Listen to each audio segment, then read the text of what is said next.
maganda dito, mag-province siya, pero malapit sa Manila. Dami pa pong ibang establishment. Dito po may Jollibee, Burger King, Chowking. Ay, thank you so much po. May pasalubong si na ma'am. At ito po yung mga receipts, ma'am. Po. Nag-video kami, ma'am, kasi yung mga nasa abroad, gusto rin nila ng mga updates. Ito po yung transport hub. Meron po dyan sa kayo na papuntang Aguinaldo Highway, meron naman po diretso na ng Pited. So marami pang building na ganyan na itatayo po dito. Kasi 25 hectares po ito, puro commercial area. Andun po yung point to point from Crescent, diretso po ng Pitex. Hindi po siya yung bus na tumitigil kung saan saan. Doon po sa inyo, Zone 4, doon po yung PRT. May beep Meron card beep card tayo, dito. sir, para sa mga homeowners. Yung St. Edward na yan, sir, is school po yan mismo dito sa loob ng Lancaster.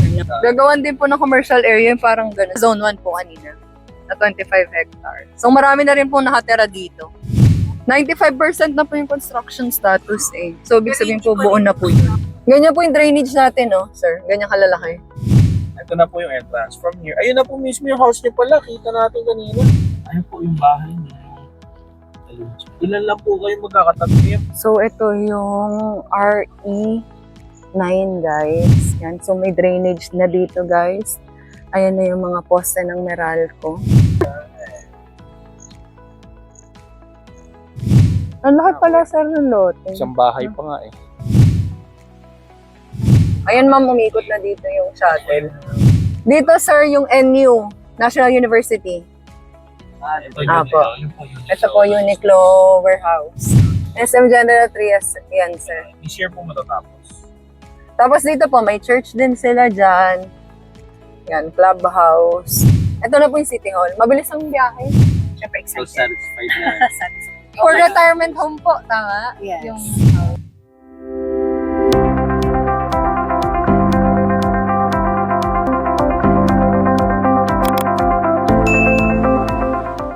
Great day, fellow investors! This is Jazz, And this is Jack. the Millennial Property Investors and your real estate guide since 2014. Yes. And dito po tayo ngayon sa Alapan, Imus at papunta po tayo sa Lancaster, New City. Ayan, ito na po ang Calax. Dahil i-assist po natin ang ating client, imimit po natin ang ating client from Mariana Islands and Guam. Territory po yun ng USA. So, umuwi po sila dito sa Pilipinas for some reasons and nag-message sila sa atin kahapon kung pwede sila makipag-meet ngayon. Kasi ibibigay natin yung mga receipts nila, ma'am, yung ORs nila, kinuha natin sa office nung nakaraan para sa mga previous na binayaran nila. Ang kinuha po nila ay Alice. Isa-site tour din natin sila ngayon dahil parang nung nakaraan hindi pa natin sila na-site tour dahil nagmamadali sila last na uwi nila dito. Dahil may mga errands din sila and ngayon gusto nilang mabisita bago ma-turn over dahil babalik na rin sila ng abroad next month or sa next week siguro. Kinuha nila ay Alice House. Yung Alice House po ay 3BR, 3 bedrooms po yon at may isang bathroom. So ito po ay Save More. Yan. So marami na po diyang restaurants, ATM machines, and mga music tutorial. Ayan, ang dami pa pong ibang establishment. Dito po may Jollibee, Burger King, Chowking. Yan, ito yung ating Rotonda and Walter Mart na ginagawa. Tapos Uniol. Ito guys, palabas yan ng Cavitex. Tayo kasi ay galing ng Imus ngayon. So, actually Imus pa rin to. I mean, Imus proper. Yan. So, ito ay Parish of the Holy Family, Walter Mart na ginagawa. So, pasok po tayo dito sa commercial area ni Lancaster, New City. So, ito po ay 25 hectares. Zone 1 po ang nakakasakop dito, Alapan, Imus. And ito po yung mga model house natin. Pero karamihan po dyan ay sold out na. So, ang ating available na lang po dito ay yung Hana, na nandyan po yung model house. Meron po tayo nun sa Minami, sa may Santiago at meron din po tayo niyan sa SS14. Hindi ko lang sure guys kung Pascam na or Navarro yung nakasakop doon. So, ito yung Square One. Ayan, mall po siya. So, nandito sila ma'am sa Westwind Showroom. Di na tayo sa office magkikita guys kasi sasakay na lang natin sila ngayon para i-meet natin sila. Tapos, bibigyan natin receipts, tapos mag-siter tayo. So, samahan niyo po kami guys. Let's go! Morning, ma'am. Kamusta po kayo? Hello, sir. Okay na po, Sandura tayo. Sakay po kayo sana. Nag-send na raw siya. Oo nga po. Kaya lang, tagyatanong ko siya, nag-receive ba niya? Na-receive, nakasisi po yata. Sakay po kayo sa amin. Medyo madumi lang yung sasakyan po. Ang last po ng ulan dito eh. Sakay po. Si Sir Matt at si Ma'am Irene.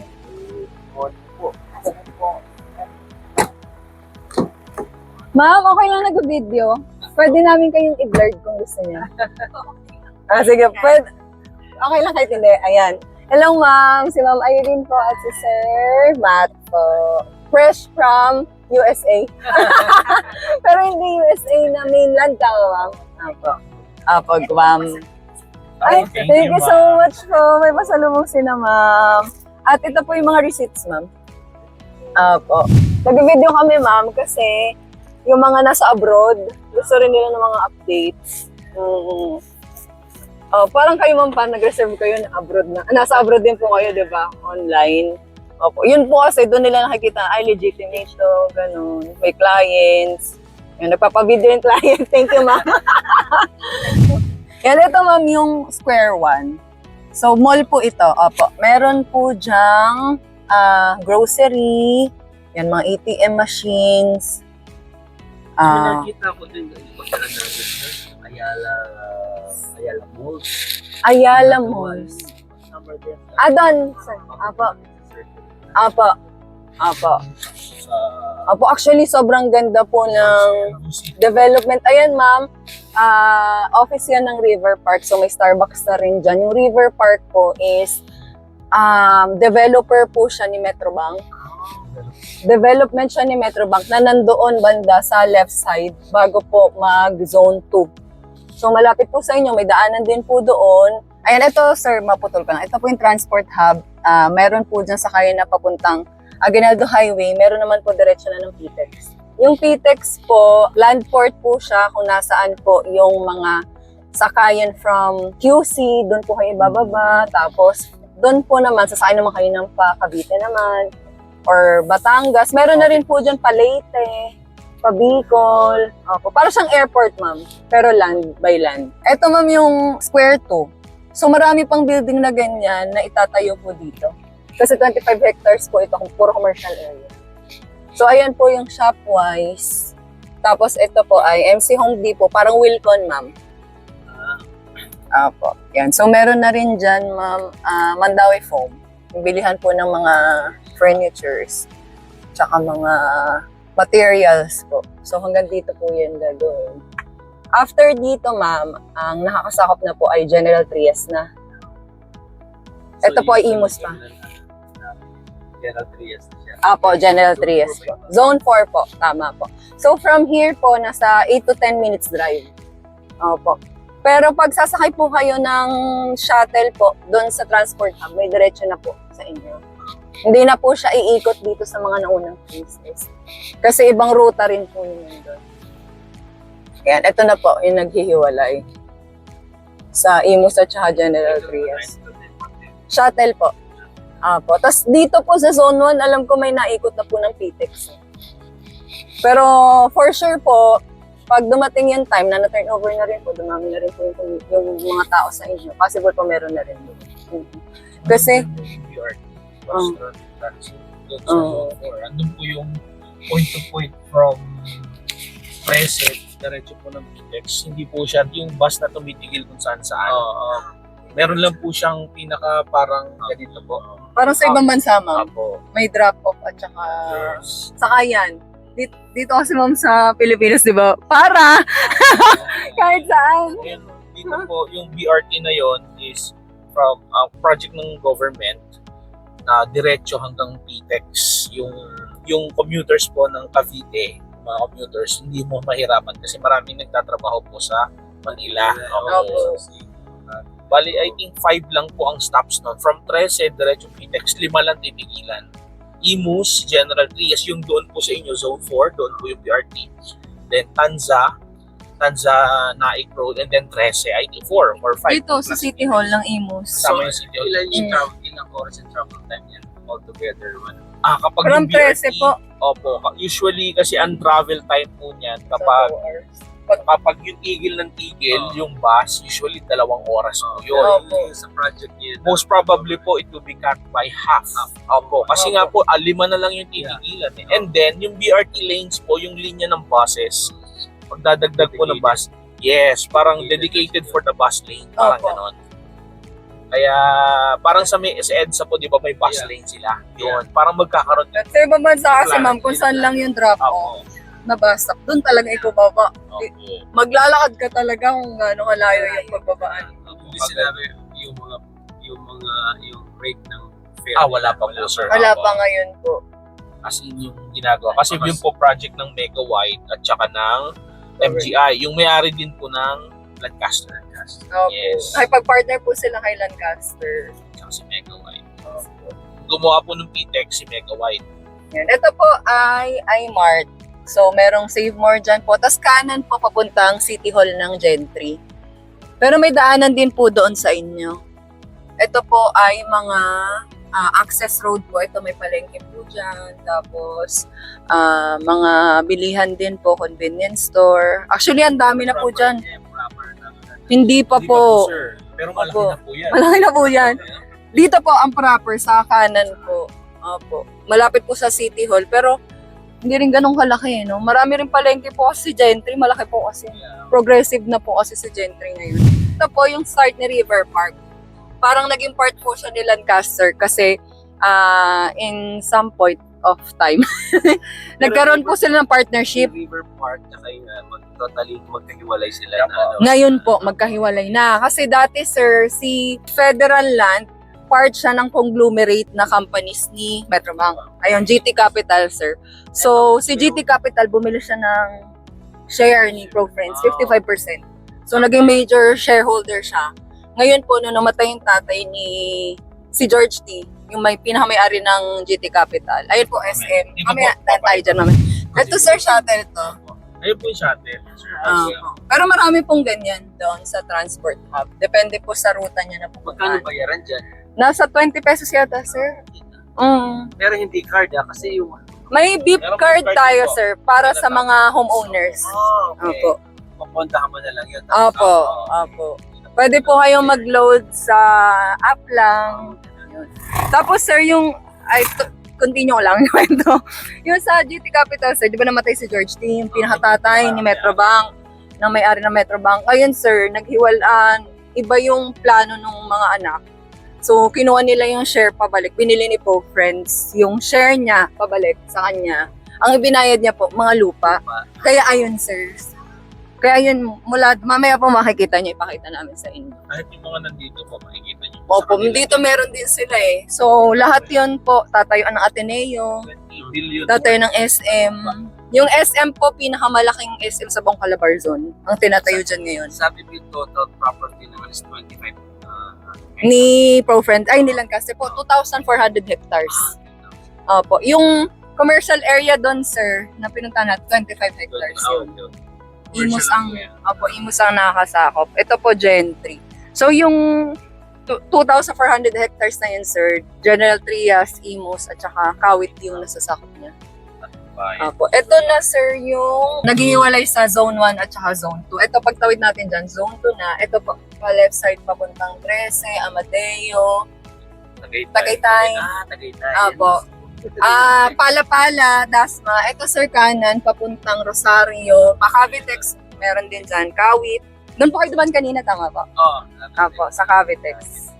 Apo. Tapos ito, sir, Zone 2. So, lahat po ng mga kapasok dito is yung may sticker lang or kung may bibisitahin kayo. Tapos, sir, sa mga mismong villages, meron ding guards. Kaya yung sabi ko po sa inyo na, opo, unless meron po tayong permit na makapasok or na-turnover na po yung bahay. Opo.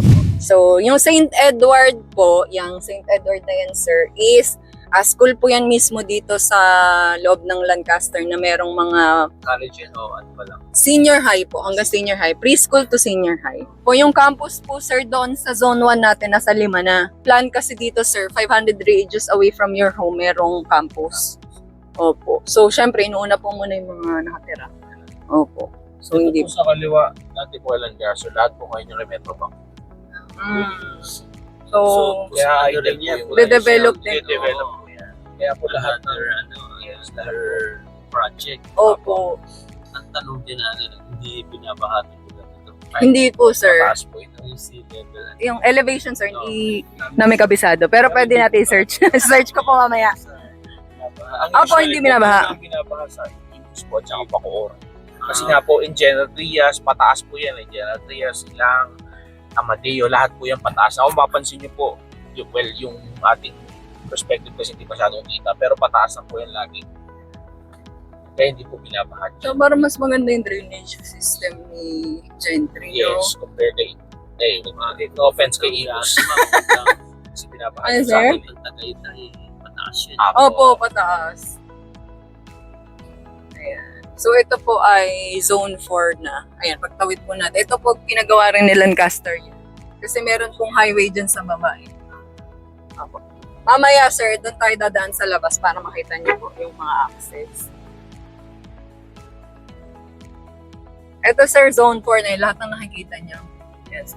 Opo. So, ito po yung start. Itong left side, sir, na ginagawa. Ang sabi nila, well, Walter Martin po at saka commercial area po. Lalagyan din po dito sa zone 4 ng transport hub. Yun yung BRT. Mamaya tuturo. Kaya magiging point-to-point na po dito. Gusto niyo pumunta po ng PTEX, sasakay lang po doon, diretso na sa PTEX. Wala na po kayong ibang bababaan, wala na lipat-lipat, diretso. Dito ba yung first stop? Second stop. Okay. Ang first try sa Indonesia. So lahat po na nakikita nyo pong free space pa, kay Lancaster pa po yan. So hindi pa po, nanidevelop. Yung iba po dyan kay Metro Bank na rin. Kasi nga po ipinayad na halos lahat mga bank. Ito po yung mga bus stop ng mga shuttle. Mag-province siya, pero malapit sa Manila. Meron pa rin access ng city. Opo. Kasi ito, ma'am, palabas din yan. May access din po dyan. Patagaytay. Doon din, sir, kanina. Pero hindi na po kayo dadaan doon sa dinaanan natin. So, ito na po yung zone for second na development po. Nandito na, sir, nandito na po yung phase. Pero, sir, akala nyo dulo to, pero malayo pa po to. Marami pa. Marami pang lupa. Marami mga i-develop. Marami pang land banking po si Lancaster. Gagawan din po ng commercial area yung parang zone 1 po kanina na 25 hectares. So marami na rin po nakatira dito. Yan, Lancaster din yan. Apo, Lahat po na Teya po. Ayan po mga nagpa-improvement na, nagpa-extension na sila. Yan, ayan po ito. RE5, RE6 po ito. Sa inyo pa RE19. Ito po tayo. 95% na po yung construction status eh. So, ibig sabihin po, buo na po yun. Ito yung RE9 po. Ayan po. Diyan na po yung sa inyo. As in, gawa na po talaga. Inaantay na lang talaga po siguro yung mga papers, inaantay documents. So, yan na po yung RE9. Ito na po yung entrance. From here, ayun na po mismo yung house niyo pala. Kita natin kanina. Teka, Balikan natin. babalikan natin. Ito po, RE10. Yung mga kapitbahay pa pala tayo ng cow dito. Opo. Ayun po, ang dami, oh. Guard.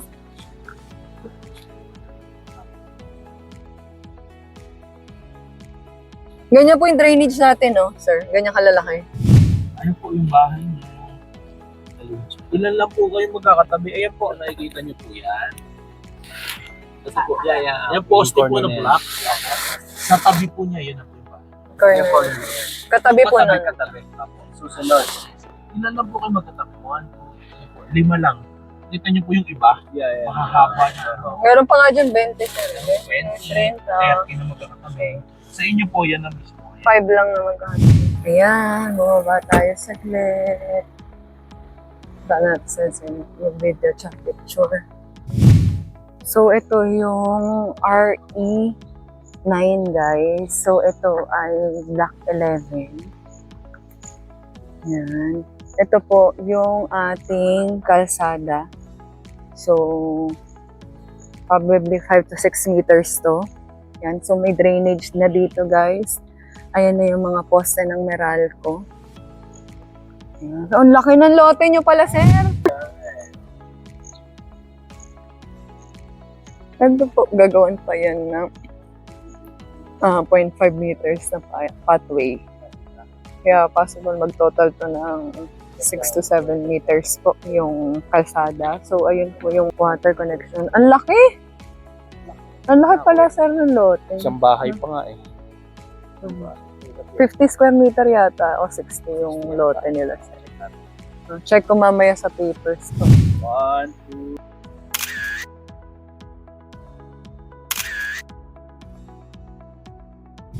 Ayun, ma'am, umikot na dito yung shuttle. Red Fern po. So, lalabas na po tayo ngayon ng Zone 4. Yung BRT, yung banda po, di ba yung circle? Pag umusok pa po, doon po yung bus rapid transit. Ito po is palabas po ng Open Canal. Imus ulit siya ang address. Pero dito po ngayon, nasa Gentry tayo. So, nandito po tayo sa River Park. So, dati po part po ni Lancaster. Pero dahil po magkatabi yung lupa, nakakadaan pa rin po tayo dito. Yan. So, ito po, nandito yung residential area nila. So, nandyan po yung 16 to 18 million nila na 300 square meters per lot. Pero maganda naman po kasi talaga. 360. 300 lang. 300. 16 to 18 million, sir. Kasi nag-range pa yun, depende sa location ng bahay mo. Ay, ng lote. Tapos, ang kagandahan dito, sir, meron po dito mga, ayan, office, park-like po yung magiging design po kasi nila. So, magkakaroon po. Hindi pa sa nagpa-selling. Sir, ano yun eh, branding, federal lang din sila. Oh. Brand kasi, for example, High-end po talaga sila. federal kasi nagde-develop talaga sila. Like Mega World, like SMDC. Yan, yun yung mga level po talaga nila. Tsaka, sir, ito kasi highway. Tapos, ang labas mo kasi dito, sir, Calax, Cavite Laguna Expressway. Doon, yung sa inyo, sir, pag diniretso yung daanan na tinuro namin sa inyo, ito yung labas nyo dito. Hindi pa lang fully developed yung daanan. Patapos, pero yun na po yun. Dito, sir, yung NU, National University. Ito Apo. yun po yun. Ito po, Uniqlo Warehouse. Malaki na yun. Tapos dito po, yung commercial area ni 1,000. Federal Land. Ito yung ginagawa niya. SM. SM po. SM General Trias. Yan, sir. This year po matatapos. Tapos dito po, may church din sila dyan. Yan, clubhouse. Kaya lang high-end lang talaga, maganda talaga yung kanilang development. Sila po kasi kapag gawa ng development, nilalagyan po nila ng ganito, like commercial, mixed-use development. And then, soon, I don't know if sooner or later, magkaroon na rin po dito ng mga condo buildings. Hanggang doon pa to, sir. Lagpas pa sa inyo. Ay, ako ng konto namin. Yung lote nyo, sir, di ba? Itong River Park, lalagpasan pa yung lote nyo. Hanggang doon po yung River Park. Nandun po yung Ateneo. Yan, ito na po, highway na. Yun po, Toyota dito. Sa kanila pa rin po yung federal. Ito naman, Imus na to ulit. Nakabalik na tayo ng Imus. Actually, doon yung sa may McDo, nandun na natin. Imus na siya. Yung city From hall. Gentry. Ito na po yung City Hall. Mabilis ang biyahe. Dito na po tayo sa SM. Thank you so much, ma'am. Papaalam na po kami. Thanks for the tour. Yes, po. Kamusta naman kayo po? Nakita niyo yung house niyo? Siyempre So excited. satisfied na. Satisfied. For retirement home po, tama? Yes. Yung house. Yeah, isa yan. Isa yan. Nakakatawa sila, sir. From Excited. nagkita lang kami. Nakita mo ako sa YouTube, ma'am? Ikaw ang nakita sa akin kasi Ma'am Alexa pa. Ako. Ah. Kasi nag-ano ko kay Ken. Sabi ko, mas gusto ko na lang yung ahente. Sabi ko sa kanya, kasi agent kaya tayo. Pero ako, ma'am, nakikita mo, ako yung binigay ni Ma'am Glenda. Sabi ko, Glenn, ano na lang, hindi na lang mapagkakatiwala. Ayoko na maghanap mo. Ano pa? So, after ilang years, ma'am, magpagkausap pa rin tayo. Ayun lang po. Sige, ma'am. Thank you. Thank you so much Nice po. meeting you. Bye, ma'am. Bye-bye, ma'am. Ingat po kayo, sir. Bye-bye, sir. God bless po. God bless you po. SM Center Imus po ang pin dito, ha? Okay po. Bye-bye po. Bye-bye po. Ayun guys, tapos na natin ma-assistin na mabigay yung receipts at ma-site tour sila, ma-check yung house nila. Ngayon hinatid natin sila sa SM Imus, pauwi sila ng Paranaque. Dito sila magpapasundo ng Grab. So, thank you guys sa pagsama sa amin na i-assist ang ating client from US. At nawa ay meron po kayong mga natutunan. Kung meron po, at kung nagustuhan niyo po itong video na to, kindly like, share, and subscribe po sa ating channel. Meron po tayong Facebook page, Millennial Property Investor, IG, TikTok, YouTube, and again, thank you guys for watching and follow us for more videos like this. God bless!